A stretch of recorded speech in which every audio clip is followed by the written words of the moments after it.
Everyone.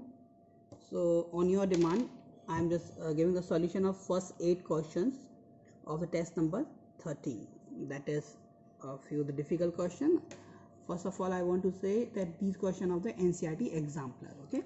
So the question number 1 is saying a capacitor of 4 microfarad is connected as shown in figure. The internal resistance of the circuit is 0.5 ohm and we have to find the amount of charge on a capacitor plates. तो सबसे पहले हमारे लिए एक figure दिया हुआ है जिसमें एक 4 माइक्रोफैरेड का कैपेसिटर है, यहाँ से साथ कनेक्टेड है 10 ओम का रेजिस्टर। इसके बाद यहाँ एक बैटरी दी हुई है जिसका इंटरनल रेजिस्टेंस भी दिया हुआ है। इंटरनल रेजिस्टेंस दिया है तो हम इसको बैटरी के साथ लगाते हैं, तो इसको हमने बैटरी के साथ इंटरनल रेजिस्टेंस लगा लिया, दैट इज 0.5 ओम। और एक एक्सटर्नल रेजिस्टेंस कितना दिया हुआ है, 2 ओम दिया हुआ है। हमें फाइंड क्या करना है, यहाँ चार्ज। तो हम जानते हैं फॉर्मूला क्या होता है, Q इक्वल टू CV। तो Q की C की वैल्यू हमें दी हुई है 4 × 10⁻⁶ मतलब 4 माइक्रो। अब हमें क्या निकालना है, V की वैल्यू। अभी अगर यहाँ इंटरनल रेजिस्टेंस नहीं दिया होता, नॉर्मल बैटरी की बात करते, यहाँ ये 2 ओम का रेजिस्टेंस नहीं लगा होता, हम तो सीधा बोलते कि हमारे पास इस सर्किट में कितना वोल्टेज है जितना आपके पास बैटरी दी होती, मतलब कितना 2.5। बट यहाँ इन्होंने इंटरनल रेजिस्टेंस भी दिया हुआ है और एक एक्सटर्नल रेजिस्टेंस भी दिया हुआ है। तो सबसे पहले हमें क्या निकालना पड़ेगा, यहाँ वोल्टेज, इसके अक्रॉस वोल्टेज कितना है, मतलब इन दो टर्मिनल्स के अक्रॉस वोल्टेज कितना है। तो हम जानते हैं in parallel circuit voltage is same, चाहे वोल्टेज यहाँ हो, चाहे वोल्टेज यहाँ हो, और चाहे वोल्टेज यहाँ हो, तीनों जगह वोल्टेज क्या होगा, सेम होगा। तो हम यहाँ इस सर्किट में अपना वोल्टेज निकालेंगे। तो हम जानते हैं कि हमारे पास पूरा सर्किट कंप्लीट हो रहा है, तो जो करंट होती है, करंट क्या होता है, total voltage upon total resistance. तो यहाँ हमने यहाँ बैटरी से निकलने वाले वोल्टेज को क्या बोले, EMF इलेक्ट्रोमोटिव फोर्स। तो हमने लिखा है E upon R plus R। R कौन सा है, ये वाला R, और ये R कौन सा है, ये इंटरनल रेजिस्टेंस को हम हमेशा स्मॉल r से डिनोट करते हैं। और ये दोनों कैसे लगे हुए हैं, सीरीज में। ये देखिए, ये पूरे एक सर्किट बनाया तो ये क्या है, सीरीज में। तो हमने बोला total current is equal to total EMF upon R plus R। E की वैल्यू कितनी दी हुई है, 2.5, तो ये आ गया 2 + 0.5 equal to 1 ampere. 2.5 upon 2.5 1 ampere. तो इस सर्किट में आ गई करंट कितनी, 1 एम्पियर। तो वोल्टेज कितना होगा, तो वोल्टेज कितना होता है हमेशा इसके अक्रॉस, किसके अक्रॉस, इसके अक्रॉस। मतलब हम बात कर रहे हैं इन दो पॉइंट की, हम नोटेशन दे देते हैं AB। तो वोल्टेज क्या होता है, EMF क्या होता है, EMF equal to voltage plus voltage drop. तो voltage equal to E minus IR, मतलब कि E जो इसकी एक्चुअल है और IR मतलब कि इंटरनली कितना जो वोल्टेज ड्रॉप हो चुका है सेल के अंदर। तो हमारा E कितना था, 2.5 माइनस I की value 1 into internal resistance value 0.5, तो कितना आ गया, 2.5 माइनस 0.5 इक्वल टू 2 वोल्ट। तो इसके अक्रॉस, AB के अक्रॉस जो वोल्टेज कितना है, वो 2।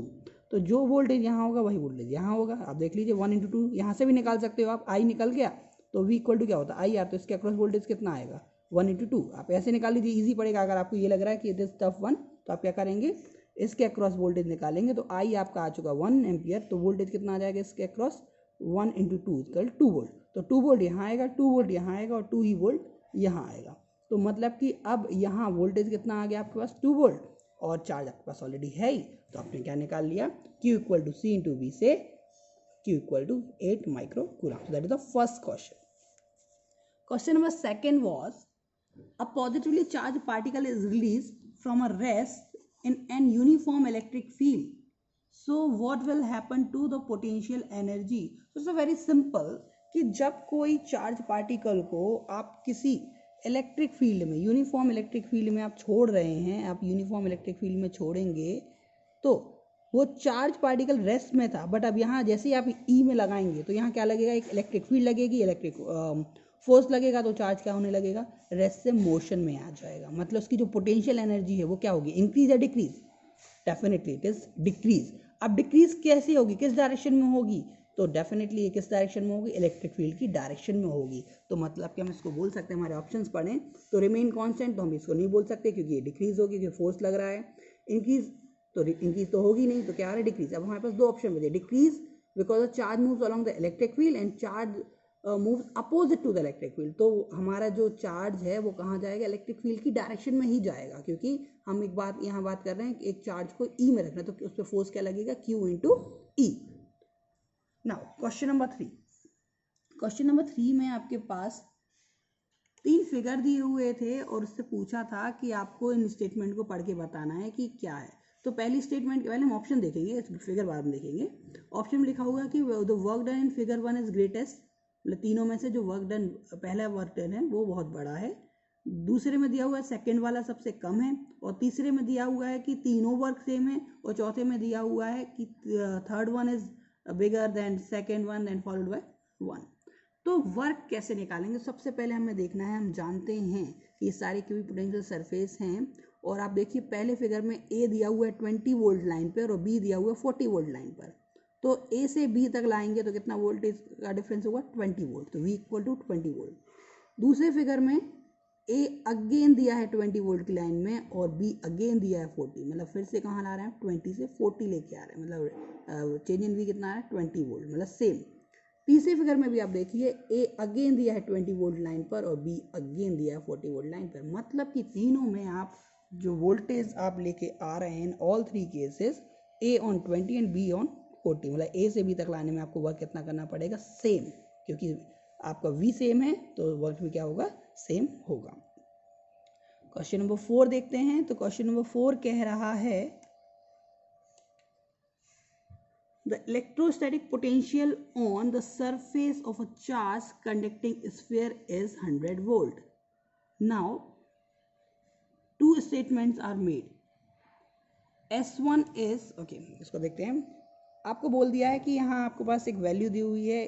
अब एक स्फीयर में ये बोलना चाह रहे हैं कि किसी के जो V है, इलेक्ट्रोपोटेंशियल है, वो पूरा का पूरा कहाँ होगा, सरफेस पर होगा, और जो E होगा इनसाइड वो क्या होगा, 0। तो ये तो हम जानते हैं, हमने ऐसे कई क्वेश्चन किए हुए हैं, कई एप्लीकेशन बेस्ड क्वेश्चन किए हुए हैं कि जब किसी भी स्फीयर के अंदर चार्ज 0 होता है तो उसके अंदर क्या होती है, इलेक्ट्रिक फील्ड 0 होती है, और जो पोटेंशियल होता है उसका पोटेंशियल कांस्टेंट होता है अंदर, वो कितना होता है, जितना कि सरफेस पर होता है। तो हमारे इस क्वेश्चन में देखें तो हम ये बिल्कुल इजी क्वेश्चन था, उसको हम बोल सकते हैं कि yes the C option is correct, कि in sphere V at surface होगा और ई इनसाइड होगा। दोनों स्टेटमेंट सही हैं, और दोनों स्टेटमेंट सही के साथ साथ पहली स्टेटमेंट दूसरी स्टेटमेंट को क्या कह रही है, प्रूव भी कर रही है, क्योंकि हम जानते हैं ई इक्वल टू क्या होता है, minus D V upon D L. और अगर मैं बोल दूँ कि E equal to minus D V upon D L है, equal to minus D V upon D R whatever, और मैंने बोल दो इक्वल टू 0 है, तो अगर इक्वल टू 0 कर दिया तो क्या आ जाएगा, D V upon D R क्या आ गया,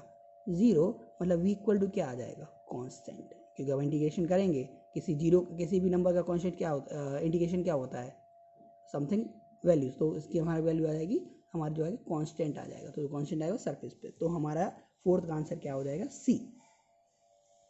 नाउ तो क्वेश्चन नंबर 5 देखते हैं हम। Question number 5 is also the logical ways, equipotential surface होना चाहिए, ग्रेटर डिस्टेंस होना चाहिए, और कलेक्शन ऑफ चार्ज होना चाहिए जहां चार्ज नॉन जीरो है, तो इसका शेप कैसा होगा, प्लेन, पैराबोलाइड, एलिप्टिक और स्फेरिकल। तो it's a very simple and common question कि अगर हम माने हमारे पास एक पॉइंट चार्ज है, तो हम चाहते हैं कि इससे हर एक पॉइंट पर उसकी वैल्यू क्या हो, इक्वल हो, तो R R R R R R R तभी जाके इक्वल होगा। अब एलिप्स में तो हो नहीं सकता कि एलिप्स में तो हर एक पॉइंट से डिस्टेंस इक्वल होती नहीं है, पैराबोला में तो इक्वल होती नहीं है, प्लेन में हो सकती है, लेकिन हम चाह रहे हैं क्या कि ग्रेटर हो, ग्रेटर मतलब कि सब जगह है, प्लेन में सब जगह ग्रेटर नहीं हो सकती है, कहीं ना कहीं से इसको हम चौकोर करेंगे तो हर जगह पॉइंट पर नहीं आ पाएगी। तो सबसे अच्छा कौन सा होगा हमारा, स्फेयर, तो that the surface will be a spherical, okay, क्योंकि प्लेन में भी हमारा 2D होगा, स्फेयर में हमारा 3D होगा ना। तो क्वेश्चन नंबर 6 इज गिवन कि आपके पास दो पैरेलल, आपके पास एक डायग्राम दिया हुआ है, पहले डायग्राम देखें। A parallel plate capacitor is made of 2 dielectric blocks in series, one of block है the thickness of D1 and other one is the D2। आप फिगर डायग्राम में देख सकते हैं, यहाँ D1 दिया हुआ है, यहाँ D2 दिया हुआ है। इन्होंने क्या किया हुआ है, आधे में K1 डाइलेक्ट्रिक भर दिया, आधे में K2 डाइलेक्ट्रिक भर दिया है। अब आपको बताना है कि अगर टोटल इसका K1 K2 है और ये D1 D2 है, और मैं बोलूँ कि टोटल डाइलेक्ट्रिक अगर K होता तो K और इनमें रिलेशन बताना है आपको, K और K1 K2 में बताना है, और साथ ही दिया हुआ है कि ये कैपेसिटर एक ही था। तो मतलब हम पहले इसको इस तरीके से देख सकते हैं। अगर हम एक अपना डायग्राम बनाते हैं तो हमारे पास पहला कैपेसिटर केवल ये था, ये कैपेसिटर था, तो इसका कैपेसिटेंस कितना होगा C। और अगर मैं इसमें पूरा भर दूँ क्या, डी डिस्टेंस में क्या भर दूँ, K भर दूँ, तो C इक्वल टू कितना आ जाएगा आपका, C इक्वल टू आ जाएगा K A epsilon not upon D। और D को अपन ने क्या लिया हुआ है, D1 प्लस D2, ठीक है, या D ले लो या D1 प्लस D2 लो। अब ये इन्होंने क्या कर दिया, इसको दो पार्ट में डिवाइड कर दिया, मतलब दो पार्ट में डिवाइड कर दिया, मतलब कि ये एक की डिस्टेंस है D1, एक की डिस्टेंस है D2, और इसको बोल दिया K1, इसको बोल दिया K2। तो हम ऐसा भी तो मान सकते हैं कि हमारे पास एक कैपेसिटर हो गया ये C1 और एक कैपेसिटर हो गया C2। अब ये कैसे लगे हुए हैं, सीरीज में। बस हम वही काम करेंगे, हमने माना कि दो कैपेसिटर क्या लगे हुए हैं सीरीज में। पहले का कैपेसिटेंस कितना आएगा, C1 equal to K1 epsilon naught A upon D1, C2 का K2 epsilon naught A upon D2। Then उनका इक्विवेलेंट कितना होगा, सीरीज में लगे हुए हैं तो क्या होगा, 1/C equal to 1/C1 plus 1/C2, तो C2 plus C1 upon C1 C2, C1 C2 upon C1 plus C2, फिर ये इक्विवेलेंट अपोजिट हो जाएगा, ठीक है। अब वैल्यू पुट कर दीजिए, तो K1 epsilon naught A upon D1, K2 epsilon naught A upon D2। Value put करने के बाद यहाँ से देखिए epsilon naught A into epsilon naught A, epsilon naught A का होल स्क्वायर बाहर, नीचे से एप्सिलॉन नॉट A कॉमन, तो ये एक से एक कैंसिल, यहाँ बचेगा एप्सिलॉन नॉट A। अब यहाँ क्या बचा, K1 upon D1 into K2 upon D2, या K1 K2 upon D1 D2। यहाँ क्या बचा, K1 upon D1 plus K2 upon D2, ठीक है। तो यहाँ से एक तो ये कैंसिल हो गया, तो यहाँ क्या बचा हमारे पास, एप्सिलॉन नॉट एक ही बचा, और यहाँ बचा K1 K2 D1 D2। और इसको और सॉल्व कर दिया, मतलब कहाँ, K1 D2 plus K2 D1, K1 D2 plus K2 D1 upon D1 D2। अब आगे सॉल्व करने पर देखा हमने, तो क्या देखा, K1 K2 upon K1 D2 plus K2 D1 epsilon A था, D1 D2 से D1 D2 कैंसिल हो गया, तो ये हमारा आंसर आ गया, ठीक है। अब ये हमारा का सी इक्विवेलेंट आ गया, और अगर हम उसको एक ही मान रहे थे तो सी इक्विवेलेंट क्या आ रहा था हमारा, K A epsilon not upon D1 plus D2, मतलब कि दिस वन। तो ये भी सी इक्विवेलेंट है, ये भी सी इक्विवेलेंट है, ठीक। तो दोनों को इक्वल कर दो, तो क्या आ जाएगा, K A epsilon not upon D1 plus D2 और दिस वन। तो A एप्सिलॉन नॉट से A एप्सिलॉन नॉट कैंसिल, क्या बचा, K upon D1 plus D2 और दिस वन। तो D1 प्लस D2 को साइड ले जाइए, तो क्या आ गया आंसर आपका, K equal to K1 K2 D1 plus D2 upon K1 D2 plus K2 D1। तो ऐसे हो जाएगा। क्वेश्चन नंबर 7 कह रहा है कि consider uniform electric field in the Z direction. आपके पास एक जेड डायरेक्शन है, उस जेड डायरेक्शन में आपके पास यूनिफॉर्म इलेक्ट्रिक फील्ड है, तो आपको बताना है कि कौन सा पॉइंट सही होगा। तो पोटेंशियल कांस्टेंट नहीं रहेगा, कहाँ नहीं रहेगा, तो ऑप्शन बी देखते हैं। ऑप्शन बी बोल रहा है, पहली बात तो जहाँ अगर इलेक्ट्रिक फील्ड इस साइड है तो उसके परपेंडिकुलर हमारा क्या होगा, वोल्टेज सेम होगा। तो for any x for a given Z, मतलब जेड की डायरेक्शन में एक्स पॉइंट जहाँ होगा दैट इज करेक्ट होगा, वहाँ पोटेंशियल क्या होगा, इक्वी पोटेंशियल होगा। ऐसे ही जेड डायरेक्शन में y के लिए कोई वैल्यू होगी, वो भी क्या होगा, इक्वी पोटेंशियल होगा। या इन शॉर्ट हम इन दोनों को एक कॉमन वर्ड में बोल दें, एक्स वाई प्लेन में जेड की डायरेक्शन में हमेशा क्या होगा, v जो होगा वो कांस्टेंट होगा। बट अगर हम बोले कि हर जगह v कांस्टेंट होगा, no, option is simple A, in all space the value of v will not be equal. Question number 8 that is too easy, that in statement is equipotential surfaces are, तो हमारे पास क्या हो, equipotential surface क्या होते हैं, वो हमेशा क्या होते हैं, इक्वली प्लेस स्पेस में प्लेस होती है, मतलब वो क्या होती है, एक बराबर डिस्टेंस पर होती है। तो हमारा क्या होगा, option D will always be equally space.